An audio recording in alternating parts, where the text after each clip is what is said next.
Hai sahabat Rani, kita berjumpa lagi dalam catatan Rani. Saya kedatangan dua narasumber yang luar biasa. Sebelah kanan saya Pak Gun Gunadi yang gak asing di catatan Rani. Beliau master rahasia berjalan alami, juga master membuka hati. Di sebelah kiri saya Bapak Sony Wicaksono, atau saya biasanya manggil Mas Sony. Beliau founder Inner Heart Talk, beliau juga penghajar hati.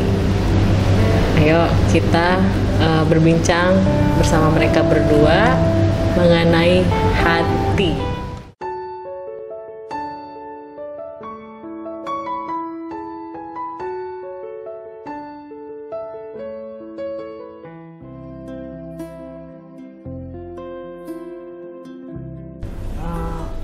Kadang kan gini, orang tuh suka ketakutan dulu berbicara mengenai spiritual.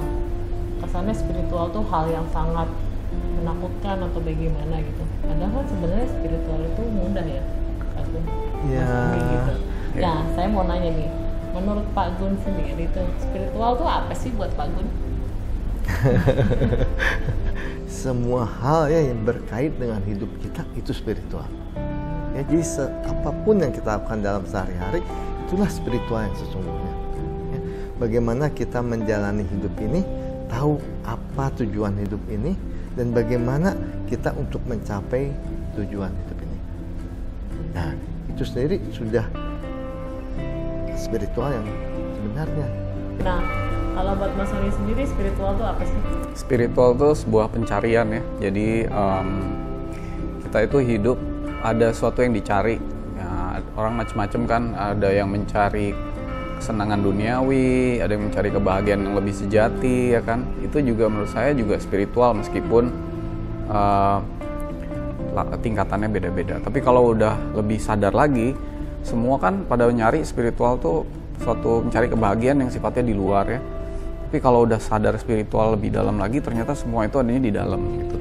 Jadi kita menemukan segala yang sejati itu, ketenangan, kedamaian ya, kebahagiaan yang sejati itu semua nanti di dalam. Dan pencarian itu sampai kepada kesadaran untuk kita tuh untuk hening, diam sesaat, sejenak gitu ya, berkontemplasi terhadap apapun jawaban-jawabannya, hidup ini mau ngapain, tujuannya kemana, segala macam tuh nanti semuanya ada jawabannya adanya di dalam diri kita sendiri. Jadi kalau kita mencari guru spiritual boleh, tapi carilah guru yang membimbing kita untuk menemukan guru yang ada di dalam diri sendiri. Nah, itu nanti di dalam diri sendiri kita akan menemukan makna dari spiritual itu yang sesungguhnya, kira-kira gitu. Jadi pencarian udah keluar kemana-mana, ternyata ujungnya ke dalam, ya, ke dalam sini gitu. Jadi itulah pencarian untuk mendapatkan kesadaran spiritual, kira-kira. Pak Gun, kalau spiritual itu untuk masing-masing individu tuh kan berbeda-beda ya. Kira-kira kalau misalnya kita bicara spiritual itu adalah sebuah titik balik kesadaran pada si individu itu sendiri. Kalau menurut Pak Gun itu gimana? Ya, bisa dibilang demikian ya, tetapi saya lebih melihat bukan kesadaran untuk mencapai sesuatu yang kita capai, tapi kesadaran untuk kembali ke hakikatnya kita, ke alaminya kita. Ya, jadi kita yang sebenarnya itu apa sih? Kita yang sesungguhnya itu apa? Ya, kita mesti lepaskan semua label-label yang ada. Ya, jadi menurut saya spiritual itu bukan untuk mencapai sesuatu yang lebih, tapi justru membuang semua yang menutupi kita. Ya, sampai kita menemukan kita yang sebenarnya. Nah, kita yang sebenarnya itu apa? Kita ini adalah makhluk-makhluk yang dikasihi, disayangi Tuhan, yang tidak bisa apapun selain berserah dan bergantung kepada Tuhan. Nah, itulah spiritual yang sesungguhnya menurut saya. Menurut Mas Sony sendiri, setuju nggak sih spiritual itu tuh adalah sebuah titik balik kesadaran seorang individu? Ya, jadi setiap orang yang punya pencarian terhadap makna yang hakikat seperti tadi Pak Gun sampaikan itu sampai kepada titik di mana dia menemukan apa yang dianggap sebagai hal spiritual itu ya. Tapi itu tergantung sikap hatinya ya. Kalau kita menjalankan hidup ini dengan penuh compassion atau welas asih gitu ya, dari kecil kita diajarin untuk welas asih, berbagi, menolong, lalu dasarnya itu adalah adanya suatu pencarian dan kerinduan kepada Allah Subhanahu wa Ta'ala. Dengan dasar kasih itu Tuhan akan bimbing kita ke spiritual yang benar gitu. Jadi kita akan menemukan dan tercerahkan dengan petunjuk ke arah spiritual yang benar, yang membuat kita semakin welas asih, semakin kasih sayang. Di Al-Quran sendiri beberapa kali dikatakan bahwa Allah akan memberikan hikmah kepada orang yang suka berbuat baik gitu kan. Di 12 ayat 22, di 28 14 ya, di 269. Jadi tapi kalau orang itu hatinya keras, pikirannya tertutup, mind blocking ya, dan kemudian merasa bahwa dirinya paling benar, paling baik segala macam ya, maka dia akan mengarah kepada spiritual yang nggak sesungguhnya gitu, yang dianggap sebagai spiritual tapi itu misalnya jadi lebih, ya saya nggak mau nyebut ini ya alirannya, tapi jadi lebih eksklusif, lebih inklusif, bukan inklusif tapi eksklusif. Jadi orang kalau ke arah spiritual yang berdasarkan compassion atau welas asih, maka dia akan menjadikan dirinya itu semakin universal gitu, semakin inklusif, semakin bisa menerima perbedaan, semakin merasa dirinya itu, saya dan Pak Gun meskipun berbeda tapi kita tuh sama-sama saudara satu roh yang sama. Mungkin awalnya kita merasa meskipun kita berbeda kita saudara satu kemanusiaan, tapi begitu kita udah sampai ke makna spiritual lebih dalam, kita saudara satu roh yang sama-sama gitu. Jadi tergantung dari titik awalnya ada di mana. Nah, ada orang yang merasa saya udah berspiritual tapi dasarnya bukan compassion atau welas asih, ya jadi arahnya akan beda kira-kira. Nah, saya mau nanya dari Pak Gun, dari kecil sampai di saat Pak Gun berusia saat ini, kesadaran sebuah spiritual Pak Gun pasti ada sebuah perjalanan yang membuat Pak Gun itu sadar gitu bahwa saya ini ciptaan Tuhan dan harusnya pasrah kepada Tuhan dan kembali ke Tuhan. Nah, boleh nggak sedikit berbagi pengalaman mengenai Pak Gun? Oke ya. Jadi gini, ketika saya kecil, mungkin usia 3 tahunan gitu, ibu saya itu terkejut. Mengapa terkejut? Karena seperti kebanyakan orang zaman dulu ya. Jadi kalau orang tua sering bilang, yuk kita doa pada kakek buyut begitu ya, supaya diberkati. Nah waktu itu saya yang masih 3 tahun tuh berkata pada ibu saya, kan saya panggil mami ya, mami, doa itu nggak boleh kepada kakek buyut, harus kepada Tuhan. Nah ibu saya tuh kejut, nah kok anak yang 3 tahun menasehati dia gitu. Dia terdiam, oh begitu ya katanya. Ya mami, saya bilang. Nah dia mulai berpikir, ini kok agak aneh ya dengan anak ini katanya. Nah kemudian ketika suatu waktu sudah lebih besar lagi ya, mungkin hampir 4 tahunan, ayah saya tuh kehilangan satu barang ya, kunci kesayangan dia, kunci pas atau apa gitu, yang dia taruh selalu di tempatnya. Nah ketika itu nggak ada, jadi dia bilang ini pasti dicuri oleh pegawai katanya gitu. Nah ibu saya tuh kemudian bilang pada saya, aduh ini ayah tuh bilang nih curi pegawai, tapi kan sebetulnya kita nggak tahu hilangnya tuh betul nggak dipakai pegawai, diambil pegawai gitu ya. Kok ayah saya bilang karena di rumah ini tidak ada orang lagi yang masuk, cuman ayah, ibu, saya dan pegawai gitu. Dan saya masih sangat kecil. Nah ibu saya kemudian nanya, coba kamu tahu nggak di mana sih barang itu? Kemudian saya terpejam, kemudian saya bilang barang itu tidak diambil, masih ada di rumah, di lemari bagian atas, lemari dan sebagainya ya, di pojokan situ. Nah, akhirnya kemudian ibu saya bilang sama ayah saya, dan ayah saya cari, oh betul ada di lemari di tempat yang tersembunyi. Kemudian saya bilang, oh iya saya lupa, saya itu berpikir takut hilang, bisa sembunyikan di situ. Tapi kemudian dia lupa, dia sembunyikan. Nah ya, nanti ibu saya bilang, kok bisa tahu ya? Nah mulailah sejak itu, kalau ada tetangga sakit, katakanlah ya, mulai tolong doakan gitu ya. Ya saya doa seadanya sih asal, tapi katanya sembuh begitu ya. Kemudian ada orang cari apa, nah saya suruh pejam dan sebagainya, sampai akhirnya saudara saya yang cukup nakal ya, dia itu dulu dinas di salah satu instansi ya. Kemudian uangnya itu entah kepake, entah apa, pokoknya nggak ada.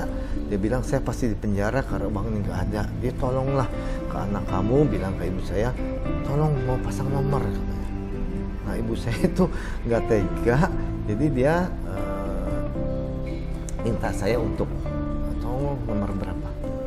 Nah saya masih kecil tuh, kemudian pejam mata, bilang ada angka berapa, seperti ini, kemudian ada binatang seperti apa, dia bilang oh ini kerbau, sio apa, entah gimana ya. Kemudian dipasang lah semua sisa uang, dan betul 60 kali kan, tapi masih belum cukup. Sekali lagi deh, akhirnya minta lagi, saya lagi, dan betul dapat lagi. Tapi saya merasa itu mengganggu saya. Ya, saya sering doa, Tuhan tolong dong hilangin dah, saya nggak pernah pakai. Ketika saya sekolah pun saya nggak pernah pakai. Mestinya kan nggak usah belajar dong, tiap ditanya pejam aja gitu. Tapi saya juga nggak pakai itu. Nah, ketika kemudian saya mulai besar, mulai SMP, kemampuan itu hilang. Nah, tapi muncullah satu yang aneh. Jadi kalau saya bangun tidur, pulang dari sekolah, biasa pulang waktu dulu tuh sekolah jam setengah 12 atau 12.10 udah pulang, saya makan, kemudian tidur, istirahat, baru buat tugas. Nah, kalau bangun tidur saya merasa kenapa saya di tubuh ini gitu ya? Kenapa kalau tubuh ini dicubit saya sakit? Kenapa saya nggak jadi teman saya, kakak saya, atau orang yang hebat gitu? Nah, kenapa saya jadi saya seperti terjebak di tubuh fisik ini. Sebelum tubuh ini ada, saya di mana? Nah, setelah nanti tubuh saya mati, kemana saya? Nah, pertanyaan itu semakin lama semakin seperti bola salju ya, makin besar sampai saya kemudian bertanya, Tuhan ada atau enggak? Nah itu titiknya.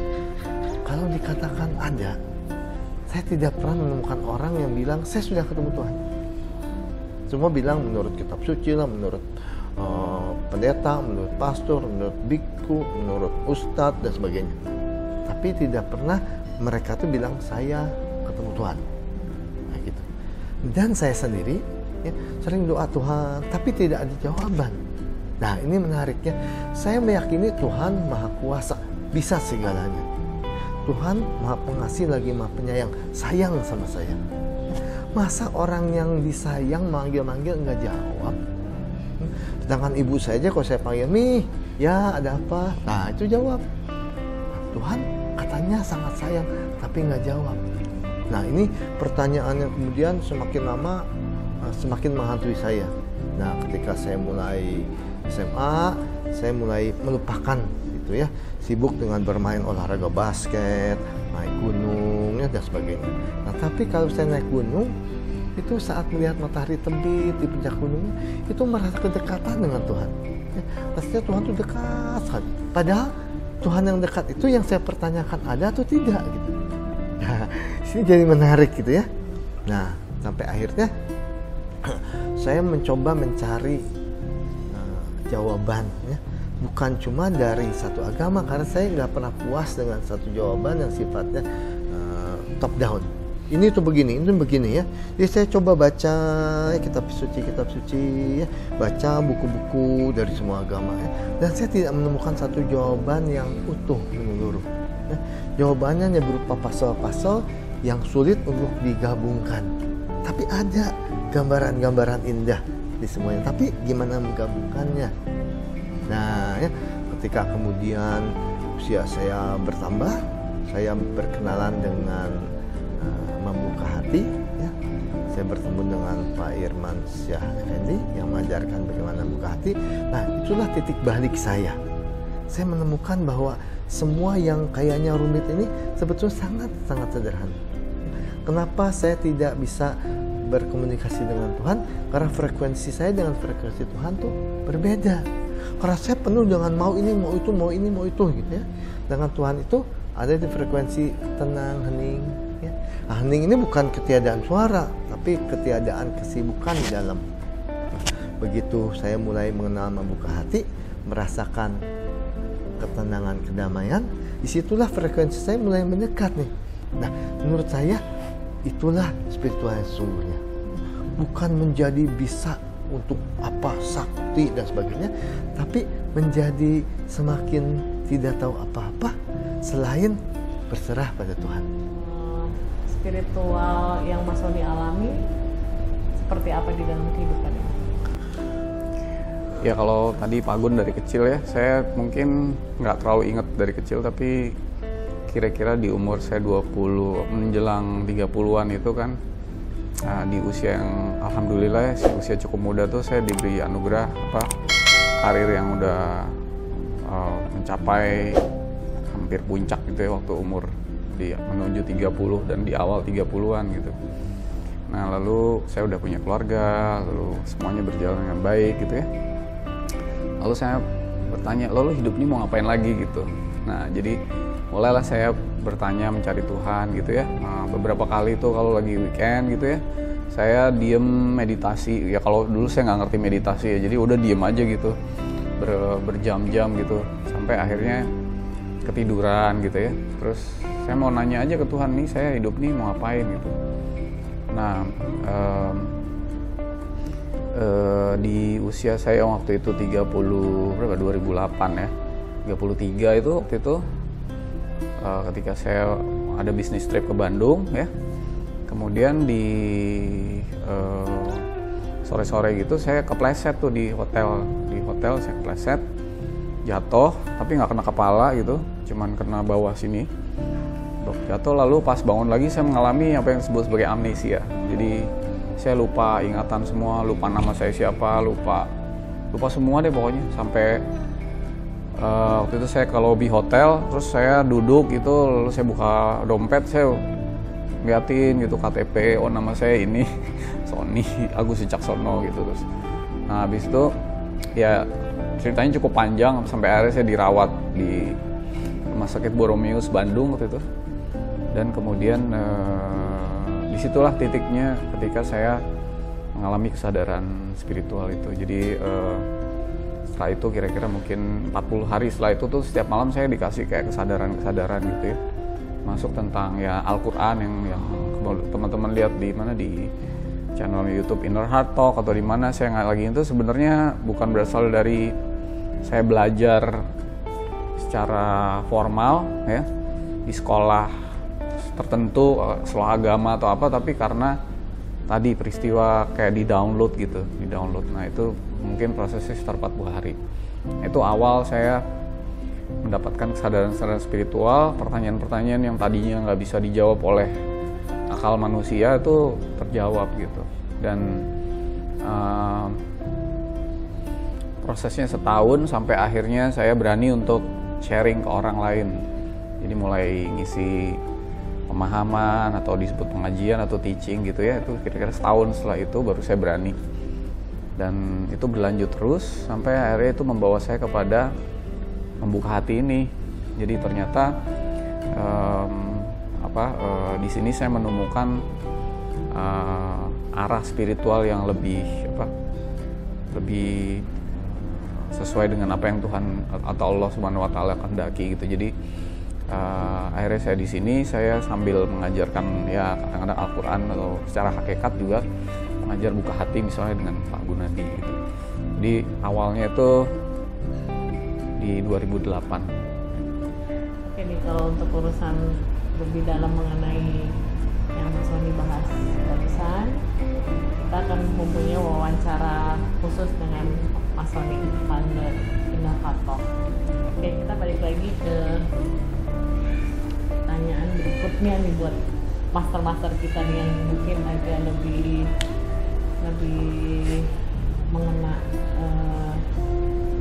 mengenai hati. Kadang kita berbicara mengenai spiritual itu kan sesuatu yang rumit dan menyeramkan atau sesuatu yang sangat sukar gitu. Sebenarnya spiritual itu bagaimana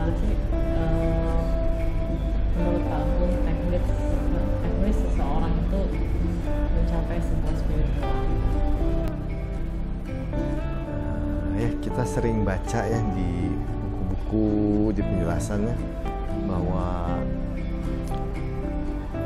kalau kita menyadari di sini saat ini, disitulah kita mulai menemukan tujuan hidup, gitu ya. Jadi kita perlu menyadari tidak harus yang aneh-aneh, tapi matahari pagi yang bersinar, udara yang cerah, ya, anak-anak kecil yang bermain, suara burung, itu semua itu suatu yang sesungguhnya menuntun hati kita kepada Tuhan. Kira-kira begitu ya. Itu secara umum sering kita dengar begitu. Nah, tapi sebenarnya ada satu cara yang jauh lebih mudah ya, walaupun tetap alami, yaitu dengan mengikuti lokakarya buka hati. Nah, kenapa? Dari pengalaman yang saya lihat, yang ketika saya mengajar, hanya dalam waktu 2 hari orang mengikuti metode yang diberikan. Metode ini sebenarnya alami semuanya. Bagaimana kita santai, ya, bagaimana kita tersenyum, bagaimana kita mengikuti perasaan hati. Itu ternyata mereka mengalami kesadaran yang sangat-sangat dalam. Ya, bahkan mungkin membuat banyak orang tidak percaya akan kesadaran yang mereka sendiri alami. Ya, jadi bagaimana ketika mereka memanggil nama Tuhan, hati mereka tuh bergetar indah. Ya, bagaimana ketika mereka tuh berdoa, ya, itu sangat-sangat indah. Jadi kalau kita bicara teknis, ya metode yang dipakai di lokakarya buka hati itu metode yang sangat simpel namun efektif. Nah, itu pengalaman saya begitu.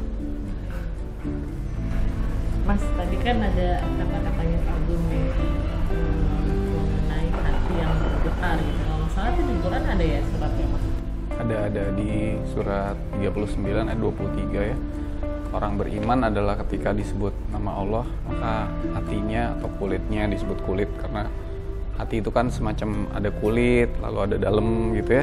Itu akan bergetar karena beresonansi gitu. Jadi atau ada resonansinya. Jadi nama Allah itu tidak sekedar nama seperti nama biasa, itu mengandung sesuatu yang tergantung sikap hati kita ya. Kalau disebut nama Allah itu, apakah sikap hati kita itu dalam keadaan seperti apa ya. Ada orang yang nama Allah itu jadi sibuk, jadi diulang-ulang, jadi dia sibuk ya.